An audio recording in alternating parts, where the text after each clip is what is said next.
3 मार्च को 2 परीक्षाएँ हैं। जिला प्रशासन बिल्कुल और पुलिस बिल्कुल मुस्तैद है।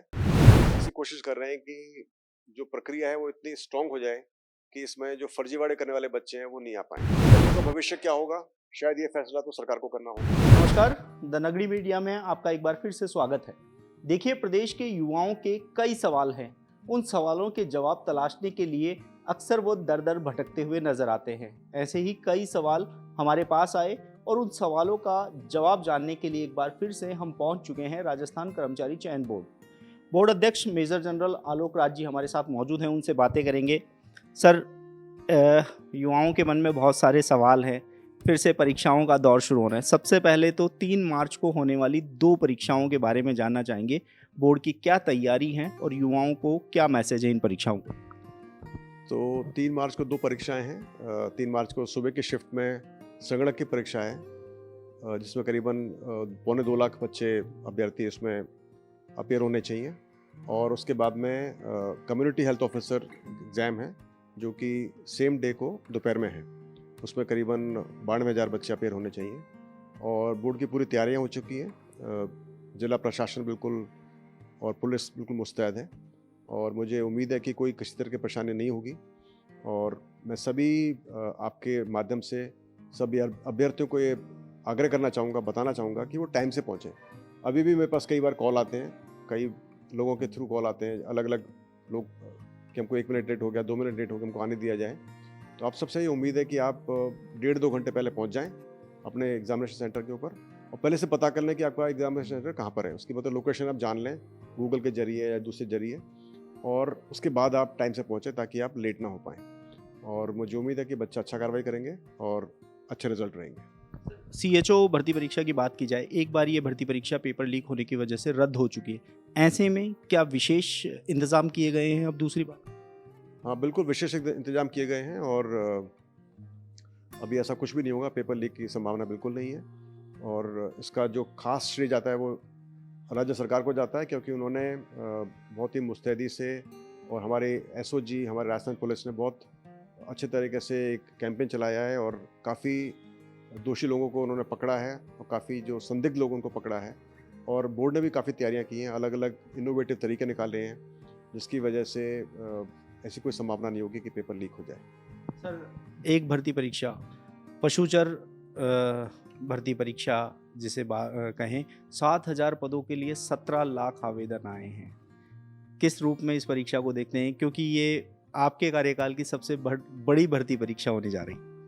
जी, ये बिल्कुल काफ़ी बड़ी परीक्षा है। 17 लाख से ज़्यादा अभ्यर्थी हैं और ये सिर्फ चूँकि 10th स्टैंडर्ड पास इसका जो क्वालिफ़िकेशन था उसकी वजह से संख्या काफ़ी बढ़ गई है और इसकी भी तैयारी हम पूरी कर लेंगे।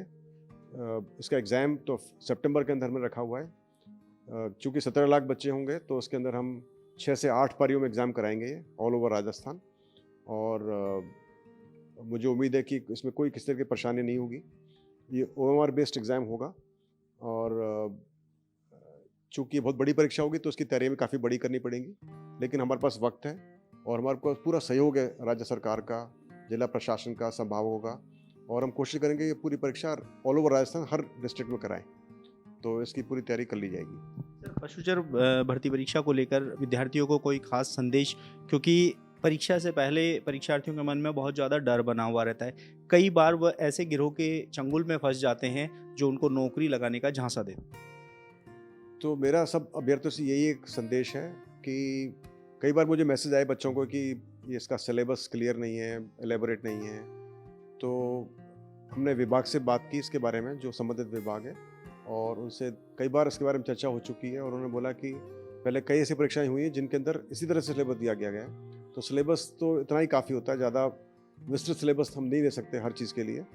और सिर्फ बच्चे अपने खुद की मेहनत से पढ़ें, कोचिंग लें बेशक, लेकिन अच्छी जगह कोचिंग लें, यदि लेनी है तो, या खुद के तरीके से पढ़ें और स्टैंडर्ड बुक्स से पढ़ें, जो कि प्रेस्क्राइब्ड बुक्स होती हैं उनसे पढ़ें, और कुंजियों पर ज़्यादा डिपेंड ना रहें। किसी भी दलालों के चक्कर में ना आए कि उनको 10th का सर्टिफिकेट दिला देगा या कोई खेल का सर्टिफिकेट दिला देगा या विकलांग सर्टिफिकेट दिला देगा, क्योंकि हम सारे जो सर्टिफिकेट्स, सारे जो आपको आप डिग्री लेकर आएंगे उनकी पूरी प्रॉपर जांच होगी, गहन जांच होगी।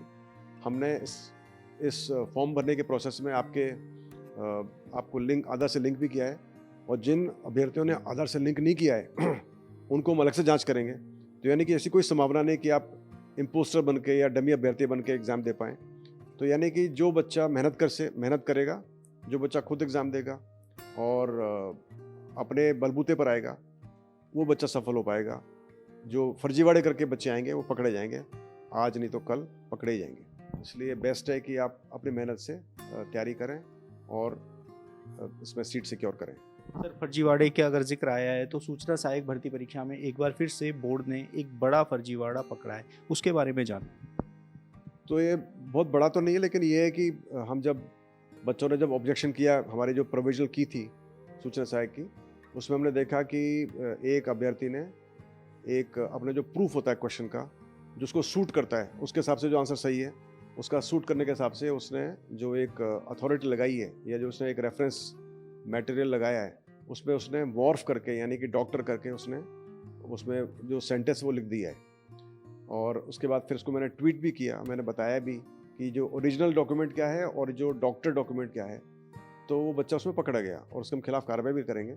तो मेरी आप सबसे ये उम्मीद है अभ्यर्थियों से कि इन चक्करों में ना पड़ें, फर्जीवाड़े में ना पड़ें, कोई आपको बहलाने फुसलाने की कोशिश करा उसमें ना पड़ें, दलालों के चक्कर में ना आएँ। और जब आप क्वेश्चन को आपको लगता है गलत है तो गलत है और सही है तो सही है, उसको ठीक करने की, झूठे एविडेंस से ठीक करने की कोशिश ना करें, आपको जो नुकसान होगा इसके ऊपर। पिछले 4 महीनों से एक ही सवाल लगातार हम पूछ रहे हैं, वो है लेवल 1 का। देखिए, लगभग 4000 स्टूडेंट ऐसे हैं जिनका मामला अभी कोर्ट में चल रहा है, सुनवाई होनी है। लगभग 1800 स्टूडेंट वो हैं जो कतार में हैं, जिनका वेटिंग जारी होना है। इन दोनों ही वर्ग को क्या राहत कब तक मिलने की संभावना? तो इसमें कोई 22 क्वेश्चन जिनके ऊपर रिव्यू के ऊपर कोर्ट में केस चल रहा है, और जहाँ तक बोर्ड का सवाल है, करीबन 1000 से ऊपर बच्चे हैं जिनको हमने अभिशंसा करके भिजवाना है, और करीबन 4000 बच्चे हैं जो कि ऑलरेडी हमारे द्वारा भेजे जा चुके हैं, जिनको नियुक्ति मिलनी है लेवल 1 के। इसमें सिर्फ परेशानी ये होती है कि जब भी कोई एक ऐसा केस होता है जो कि कोर्ट में विचाराधीन होता है, उसमें हमारा कोई कंट्रोल नहीं होता है। हम सिर्फ एक अच्छी पैरवी करा सकते हैं, डबल एज सबको लगवा सकते हैं, और हमने वो पूरी कार्रवाई की हुई है। सिर्फ ये कि इसमें ये परेशानी है कि कई बार वो उसकी तारीखें बदली हुई हैं, और इसमें कुछ हद तक कुछ अभ्यर्थी जिम्मेवार हैं जिन्होंने इस कोर्ट में विचाराधीन केस के अंदर दखलंदाजी करने की कोशिश की, जिसकी वजह से काफ़ी डिले हुआ, और किसी कोर्ट के अंदर उसको उन्होंने उस केस को एक्सेप्ट करने से मना भी कर दिया। तो मुझे यही रिक्वेस्ट कर सकता हूँ मैं अभ्यर्थियों से कि वो दखलंदाजी ना करें, कोर्ट की जो प्रक्रिया उसको जारी होने दें। आपको विश्वास दिलाता हूँ कि हमारी तरफ से पूरी कोशिश होगी, और मुझे यही उम्मीद है कि शिक्षा निदेशालय भी यही कोशिश कर रहा है कि अच्छी पैरवी हो और जितना जल्दी हो सके इसका समाधान निकले। अभी मुझे पता लगा कि डबल एजी साहब की तबीयत थोड़ी सी नाजायज़ है, वो नाजायज़ मतलब यानी कि बीमार हैं, और उसके वजह से कुछ डिले की संभावना है।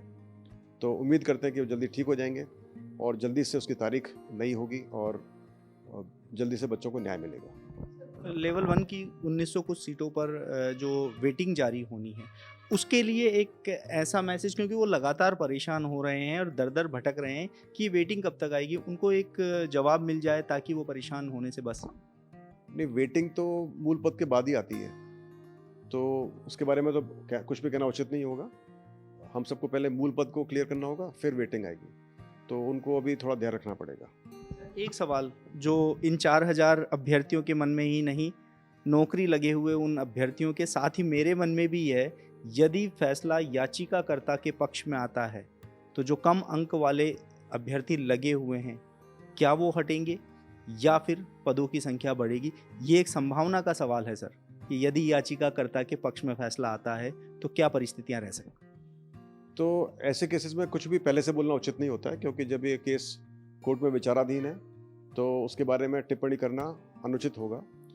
लेकिन ऐसा ही एक केस है LSA का, यानी कि पशुधन सहायक का, जहाँ पर कि सुप्रीम कोर्ट ने फैसला दिया था याचिकाकर्ता के पक्ष में, और उसकी वजह से हम LSA का रिजल्ट रिवाइज़ कर रहे हैं। और इसमें चूँकि रिवाइज़ कर रहे हैं और कोर्ट का फैसला इस तरह का है कि कुछ बच्चों के अंक बढ़ेंगे तो वो बच्चे मेरिट में ऊपर आ जाएंगे, और कुछ बच्चे जो ऑलरेडी अपॉइंटेड हैं या मेरिट में ऑलरेडी थे, उनके मार्क्स कम हो जाएंगे तो वो नीचे आ जाएंगे। लेकिन उन बच्चों का भविष्य क्या होगा, शायद ये फैसला तो सरकार को करना होगा और उनको निर्णय करना होगा कि यदि इसमें वैकेंसीज अवेलेबल हैं और उन बच्चों को एब्जॉर्ब कर सकते हैं तो ये फैसला सरकार कर सकती है। हमारी तरफ से हम अभिशंसा करके भेजेंगे पशुधन सहायक बच्चों के, जो कि नए बच्चे, जो नए अभ्यर्थी जो मेरिट में ऊपर आएंगे, लेकिन इसके बारे में ज़्यादा कहना उचित और नहीं होगा। और ऐसे कौन से नवाचार, देखिए पिछले 4-5 महीनों से नवाचारों की बाढ़ सी आई हुई है बोर्ड कार्यालय में, ऐसे और कौन से नए नवाचार जो प्रदेश के युवाओं को राहत देने जा रहे हैं? तो अभी फ़िलहाल मेरे पास इसके लिए कहने को कुछ भी नहीं है, सिर्फ यही है कि हम ऐसी कोशिश कर रहे हैं कि जो प्रक्रिया है वो इतनी स्ट्रॉन्ग हो जाए कि इसमें जो फर्जीवाड़े करने वाले बच्चे हैं वो नहीं आ पाएँ। तो कई चीज़ों को बिल्कुल सीक्रेट रखना पड़ता है, बताना नहीं चाहिए, तो मैं यही कोशिश करूँगा कि आपको नहीं बताऊँ मैं आज इसके बारे में। बिल्कुल। तो हमारे साथ मेजर जनरल आलोक राज जी थे।